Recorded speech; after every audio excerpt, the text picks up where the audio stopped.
गंगासागर कॉलनीत बिबट्याची दहशत, रेस्क्यू ऑपरेशनमध्ये 2 वनरक्षक गंभीर जखमी. नाशिक दिनांक 14 नोव्हेंबर 2025 रोजी दुपारी 3:30 वाजता गंगासागर कॉलनी कामगार नगर परिसरात अचानक वन्य प्राणी बिबट्या दिसल्याने नागरिकांमध्ये घबराट पसरली. काही नागरिकांवर हल्ला झाल्याची माहिती मिळताच वन विभागाची रेस्क्यू टीम आणि शहर पोलिसांचे पथक तत्काळ घटनास्थळी दाखल झाले. परिसरातील मोठी गर्दी, गोंगाट आणि गोंधळामुळे रेस्क्यूमध्ये अडथळे निर्माण झाले.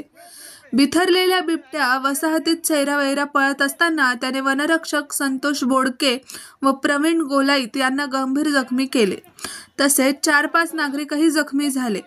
पोलिसांनी परिस्थिती नियंत्रणात आणल्यानंतर एका घरामागील मोकळ्या जागेत रेस्क्यू टीमने ट्रँक्विलायझेशन गनच्या सहाय्याने बिबट्याला बेशुद्ध केले. तो पूर्ण बेशुद्ध झाल्याची खात्री करून त्याला पिंजऱ्यात घेऊन म्हसरूळ वन्य उपचार केंद्रात हलवण्यात आले. हा नर बिबट्या अंदाजे 2 वर्षाचा असल्याचे सांगण्यात आले. पश्चिम नाशिक वनविभाग, रेस्क्यू नाशिक डिव्हिजन आणि नाशिक शहर पोलिसांच्या संयुक्त प्रयत्नामुळे ऑपरेशन यशस्वीरित्या पूर्ण झाले. महाराष्ट्र न्यूज 99 साठी संदीप जोजारे, नाशिक.